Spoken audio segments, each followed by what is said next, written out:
Hi guys, and welcome back to Halifax Here. My name is Gina Harnish. And I'm Adam Cooper. Halifax Here is a My Halifax weekly podcast where we upload right here on our YouTube channel every Friday. We talk about things happening in Halifax, answer questions, and talk about things we thought you might like to talk about. So let's get into it.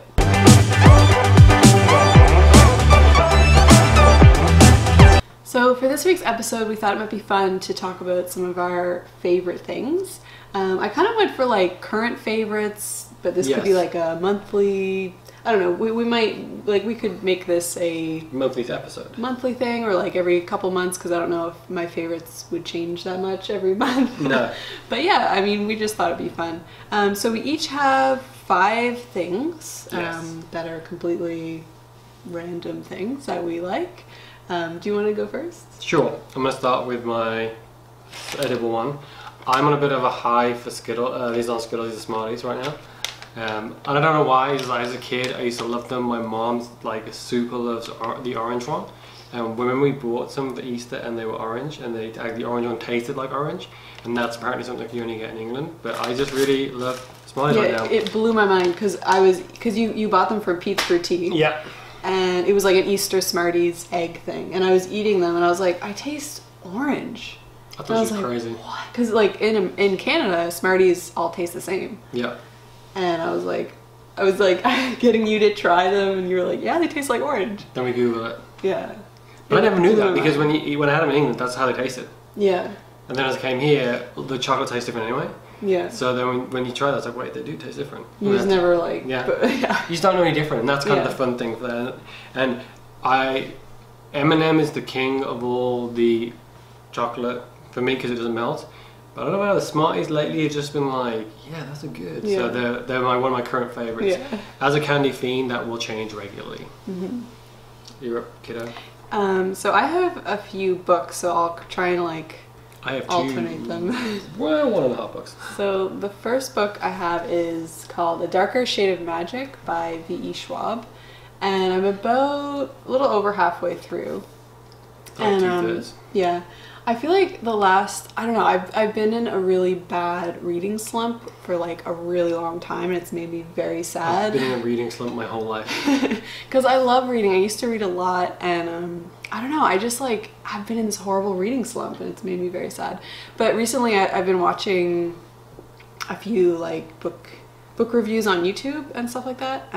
Who's your favorite book reviewer on YouTube right now? There's a couple I like. Her name's Reagan, and she reviews like adult and young adult. It's kind of hard to find like adult book reviewers on YouTube. A lot of them are like young adult, which is fine, but I like dynamic genre, that is. Yeah, I like Reagan. There's another girl, Hannah, that I like. But I don't know, it's really motivated me to start reading it again, and I want to read all of my unread books on my bookshelf, which are a lot. Yeah, because ain't no unread books mine. Yeah, I mean, anyway, so yeah, I've started reading this one. It's really good. It's about this magician who... Do we need to spoil that? No. This is all stuff you learn in like the first... I won't spoil anything. He's a magician, and he lives in this world where there's like parallel worlds. Yeah. And he's one of very, very few people who can travel through these. He's specifically in London, and he's one of very few people who can travel between these different Londons. And he's kind of a smuggler, and he's not supposed to be a smuggler, and it's like it's very good. That's all I'll say, but it's like it's Although really I will point good. out, no one's actually supposed to be a smuggler. Yeah, that's true. Right. That's true. Well, he's allowed to carry like notes from each like royal house kind of in each London, but that's all he's supposed to bring. But he also smuggles stuff, so yeah, it's really good. I believe it's a trilogy, so I'm only on the first book, so I'm really excited to read this. I'll do one of my novels, graphic novel that is. I'm still going through Flash Rebirth now, because I like to collect the trade packs, because I like how pretty they look. And they always look nice, and I like having complete sets. And I know if you're a comic book collector, you know that these don't carry anything like the value that individual books do. My original plan was to actually collect the individual episodes, but I missed the first one, and then it was hard to catch it up. And then I was like, you know what, I'm just gonna get the straight backs, and it's gonna keep make my life easier. I am enjoying Rebirth. I know some people are like, it's just the same stuff reworked, but you know, there's very few stuff that I've got to like kind of really enjoy with Barry Allen that I haven't had to like search out and find. So to see them trying to do new twists on it is really cool. And I'm at the point where they're still workshopping like he's just been taken over by negative Speed Force. So that's really cool to see. And I just like that. I mean, I live in a time when I can get original Barry Allen stories. Yeah, you can start from the beginning. Yeah. And that's what I really like what they did to Rebirth. I know that it was a whole many thing, and they like having because a lot of people who read comics, if you don't, a lot of times they do these like crossovers and these crises and these big comic events so they can reboot the franchise and have an episode 1 because episode 1s always sell more than the other numbers after that. I don't think really DC did that. I think they were trying to really take everything in a different direction. I feel for the Flash it's kind of working. They're bringing back in some of the old characters that like the rogues that you kind of know, but it doesn't seem too forced right now. I know in some of the other characters it kind of has felt like, oh, you're just redoing the same things. But I'm really enjoying it, and it's cool. I like being able to collect stuff the Flash, and because I love Barry Allen so much, like I will look past some of the fact that this isn't anything that's super original. It's kind of like, instead of thinking outside the box, I'm thinking like outside the box but leaning right up against it. Yeah. But you know, I've always wanted to be in a position like I started reading episodes from 1964 like in the early 2000s, so to get stuff that just came out like a few months ago, that's a big deal to me. Yeah, and I always found it kind of daunting when because I've always wanted to read all the X-Men comics, but it's like, where do you even start? Do you start from the beginning? I don't know, like is it worth it to read, like there's so many. Yeah, and it's tough because like, especially I'd say for the in DC it's like Crisis on Infinite Earth, and there's big stories like that. But especially with X-Men, like there's so many big events that happen, and like or Civil War, like it's hard not to go to those big ones, and you find so much out, and then you're like, oh. So then when you start reading further ahead, you're like, oh, I kind of figure out where this is going. So it is hard to retroactively read stuff. Yeah. Although Wikipedia is a good source. If like you've just watched Avengers Infinity War, you might think, oh, I might start reading the comics, and then I recommend hitting Wikipedia, because it'll give you synopsis of what everything is, and then you can kind of get caught up, so when you pick up a new strand you're not like super behind. And also YouTube, like there's a couple awesome YouTube channels that will go over what's that one called? Commissarian. Yeah. And he'll make a video going over. Yeah, he'll do complete arcs as well, and he'll do characters like backstories, and it's cool because a lot of people like someone like the Flash. He like no one really knows how fast he is, because he will develop this new superpower for like one episode to kind of make the story work. And I get that's kind of a flaw, but at the same time it's kind of cool to see that happen. But it's just a case of, he kind of explains that in a way that if you just pick up a comic book suddenly and you read it, you're like, well, how come we could do that this time but he couldn't that time? It just helps sew some of those gaps together. So my next favorite looks really weird, and it's this thing. It's a cover for our microphone. It's called a dead cat. Meow. Yeah, that's what it's called. Dead cat mic. Or dead rat, depending on where you are. Yeah. So we just got this, and we use like a Rode, just like the Rode mic. It has a cover on it. Rode Video Me mic. Yeah. But this is really good for wind, and it's really helped us recently with a couple of our videos when we're filming outside, and the wind is cutting across the microphone. Our old mic, when I was filming Adam, it would cut out his audio, so you could hear the wind, but you couldn't hear what Adam was saying. Or it would just drop me, like to be almost like, it would basically create a void, and there'd be no sound. So with this, you can still kind of hear the wind, but it doesn't cut Adam's audio like completely, so you can still hear what you're saying. You'll hear like a hiss, kind of. It's almost like, it's kind of how the wind is. Like you can still hear my voice, but you'll hear like a hiss through it. And that realistically there's not really many ways you can actually clean up audio. So yeah, this has really been really nice. Yeah, especially because the video we just did where we were helping the Canadian Ministry Wives Halifax film that promotional video, which we didn't use the footage for their project because we didn't want to take away from what their project was going to be, but because obviously they're quiet and they were singing outdoors, we needed to cut out as much of the actual wind noise as we could. and when we played it back, it's pretty good, even though I had to clean some of it up myself. But if we'd used our normal mic cover, it would have just been... there'd have been no sound. Yeah. And that would have sucked. Yeah. My next favourite, which I'm nearly finished, I'm probably going to reread it, is Crushing It by Gary Vee. A lot of my friends and a lot of people I look up to have loved this book, and it's really good because, you know, for us, I wouldn't say that we're video influencers, but we like what we do and we love the social media side of it, and just creating content for people watching this. Like, our views, we get anywhere, like on a high video, be like in the mid-hundreds. The average video is probably anywhere between 40 to 80 people, and it's really cool to us that 80 people would watch what we do. But when you're starting out, you could be having really good content. Like, I believe our content's good, we just need more people to find it. And sometimes it's hard to kind of feel like, am I doing this right? And am I right to just keep doing this even though it seems like I'm not getting any gains? And a book like Crushing It tells you that, you know, you got to be more patient and you just got to do it. And if you are someone who's kind of in a creative environment, or you're starting a small business and you're thinking like, how do I keep doing this and how do I keep competing? It's a really good book to help you kind of just realize that this isn't going to happen overnight for you. I mean, like, we were talking in the car coming back here to before we filmed, and it took us forever to get to like 100 subscribers, and we're nearly at 200 subscribers, and I feel like we've done that extra 83 in less than a third of the time. And I know that's not massive numbers. Like, if anyone's watching this, like, there's a lot of people that have thousands of subscribers to 50,000 to 100,000 to like millions, but you got to start somewhere. And a book by Gary Vee, he's a very motivated person, and he's all about just keep doing what you're doing and ignore people. And that's the one thing that they think is true of us, because a lot of people come and say, oh, you should do this, or you should do that, and it's like, well, yeah, we could, but we don't really want to, so we're not. And it's hard sometimes you think, well, what should we have done that? Like, should we make videos that other people have made? Should we do the challenges? And should we daily vlog our lives? No. That's not what we want to do. I mean, I wouldn't mind daily vlogging, but it wouldn't be about my life, because my life is A, my own, and B, not that interesting. But like, that's why my Halifax is about Halifax. Halifax is really interesting.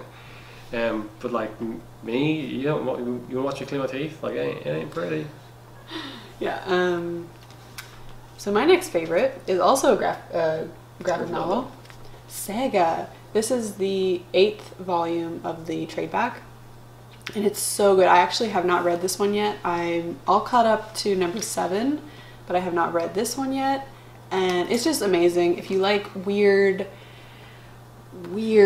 stuff, like, it's really weird. It's basically about, it's kind of like a Romeo and Juliet story, but not like super romance mushy. It's about these 2 people that are from different planets, and those planets are at war with each other. And these people fall in love with each other, and they're not supposed to. And things happen, and it's definitely not for that's not children. It's not PG-13. It's not PG. Yeah, there's definitely some like graphic stuff, but it's just really good, and it's something that I like haven't. It's just very unique. And even though the story, like I said, it's kind of like a Romeo and Juliet kind of story, but again, it's not, there's so much more that happens. Like, I'm flipping through it and I'm seeing stuff that's like, whoa. I was like, whoa. The one thing I will say about that is, the artwork is really good. The artwork, yeah. It's, and a lot of people, and it's funny because, again, I have a group of friends and they're all into geeky stuff, nerdy stuff, and we always talk about comics because everyone bags on comics, so to speak. But if you look, it's funny, if you actually have ever picked up a comic and you've read it, firstly, it won't take you long to read it, which is why people like look down at it. But you're talking about a still image with often very little text in it that can evoke so much emotion, and the skill that takes to make that happen is quite significant.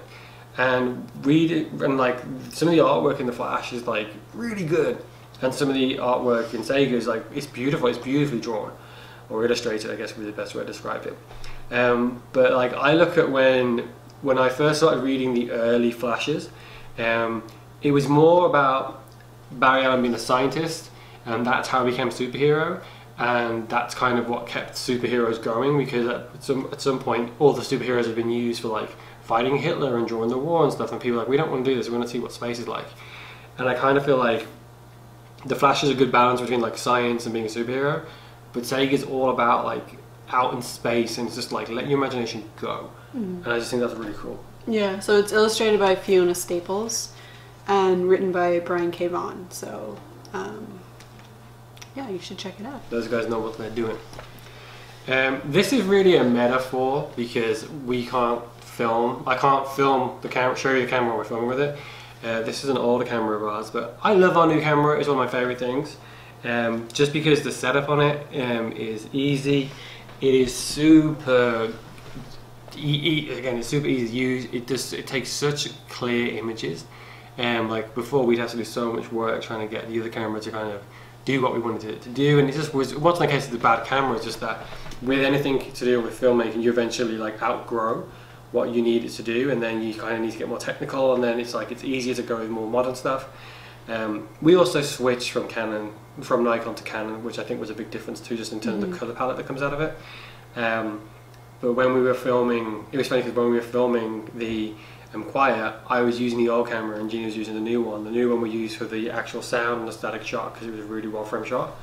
And I was trying to get the B-roll, and man, there's some footage in that is just only usable, not because the camera sucks, because I did, like I forgot how to use it. And there was like images where I thought I'd press record and press stop, and then I'd walk around and I'd film my foot for like 10 minutes because I didn't realise what I was doing. But absolutely love this new camera, and anything to do with videoing and making content is always going to be my favourite, and I feel like it'd be unfair not to mention that bad boy that you guys are watching us do right now. My next favorite is also another book, but it's not the same kind of book. It's a ukulele music book, I guess you could say. Adam bought this for me for Valentine's Day? Valentine's Day? Birthday. Birthday? Yeah. How was Valentine's Day? No. It was your birthday. Really? Yes. Okay. So it was my birthday. Nope, it was at Valentine's Day. Yeah, it was. Yeah, sorry. I knew it. Sorry. Okay. It's this giant book of ukulele chords and songs, and it's amazing. I just started getting back into playing ukulele, and I bought a new one from Fantasy Music down on Spring Garden. And it's amazing. There's like, how many songs are there in here? There's one a day, so it's like 400. One a day, yeah. So there's a lot, and it goes from like the 1960s to late 90s or early 2000s. Yeah, yeah. Which is cool because when Gina started playing the ukulele, we kept trying to find songs that we knew. And I found this when I played music, and like I really wanted to play the guitar, but I kind of wasn't good enough, and I really wanted to play the saxophone, I definitely wasn't good enough. But when you start a musical instrument, a lot of times they'll say, "Oh, play Twinkle Twinkle Little Star," and you're like, "Okay, that gets old real quick though." So at least this was like actual recognizable songs. Like there's Elvis in there, there's the Beatles. I think there's Meatloaf in there. It's just actual songs that you would recognize. And I find like if there's a song that you love, you want to learn to play it because you love it. And I just thought that made learning life easier. Plus, you can learn a different one every day. Yeah, I mean, I'm not right now. I can only play a few chords, so I'm definitely not that advanced yet. But I feel like there are a couple in here that I can play. So yeah, it's been really fun. Yeah, and finally, my favorite right now is my Chromebook. Now, although this is getting a little bit slow and I might have to upgrade, I get a lot of heat for people for using the Chromebook. But listen to me now. I had an iPad for a long time and it was great, but anytime I wanted to do something that was web-based, it would have a hard time. I'd have to go through apps, and it didn't do what a laptop wanted it to do. Other than editing, I can do everything on that Chromebook that I would normally do. Business, and in fact it's wicked fast because it's basically all web-based anyway. In my life in business, a lot of stuff I do is web-based, so I don't need anything. Editing, we use this laptop, which you can't see here, and we keep that laptop basically clean from anything other than basically video files and audio files, so we can keep the performance up on it. So I could drop almost 3 times the money I spent on that Chromebook on a tablet that will run out and die or be upgraded very quickly, and still be able to do the things I do, because when we do a lot of things on social media, I need the actual website. I can't use an app. I need to be able to go in and actually plan and build and have full control. And my Chromebook has been great for that, and it's got me through a lot of stuff.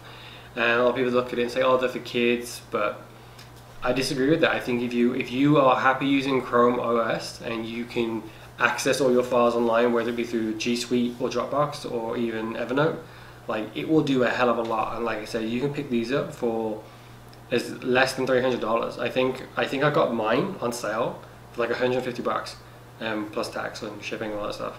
And it has been a lifesaver. Like, I've had a very busy week in terms of my business, and I could not have done it without this Chromebook. And like, I haven't even had to touch this laptop for anything. And they are great, and it's probably the best $150 I've ever spent. So I would highly recommend it. And just because it's not, you're not going to edit. So if you want Photoshop and you want Adobe and you want all the kind of editing tools, then you need a powerful laptop anyway. And you're not going to buy a cheap laptop. So if you're going to spend that, you're at a whole different price point. So in terms of, I compare this to what you can do with a laptop, tablet, and I think this is better. And some of them now are touchscreen, so you're not really losing out by anything by having it. It's very, like, you use it a lot for work. Yeah. Like, every day. Yeah, I use it every day. And because it's Google, because now also I'm an Android phone user, and because it's Chrome based, whatever I do on my Chromebook is then almost like cloned on my actual phone. So like, I can move files and stuff so easily. Now I know if you are Apple and you have an iPhone and you have an iMac, then you'll know what I'm talking about. But you're not spending the $150 on either of those devices at all. You're probably spending a couple of grand. So for me, I'm looking at it for someone that doesn't want to drop crazy money to do stuff. They're a really good tool, and I think they get a harsh time. Like, my IT guy comes in and says, oh, that's for kids, you shouldn't have that. Really? Yeah. He bags on it a lot. And I get it, but at the end of the day, they're a lot more powerful than people give them credit for. And it works for you. Like, it's perfect for you. Well, again, you have access to all the full suite that you would have with Windows. Like, all the Office stuff is now available on there. Plus, you've got Google's version of it. Other than like literally editing, there is a photo editor which is based online, which I haven't really played with because I don't really use my laptop for that.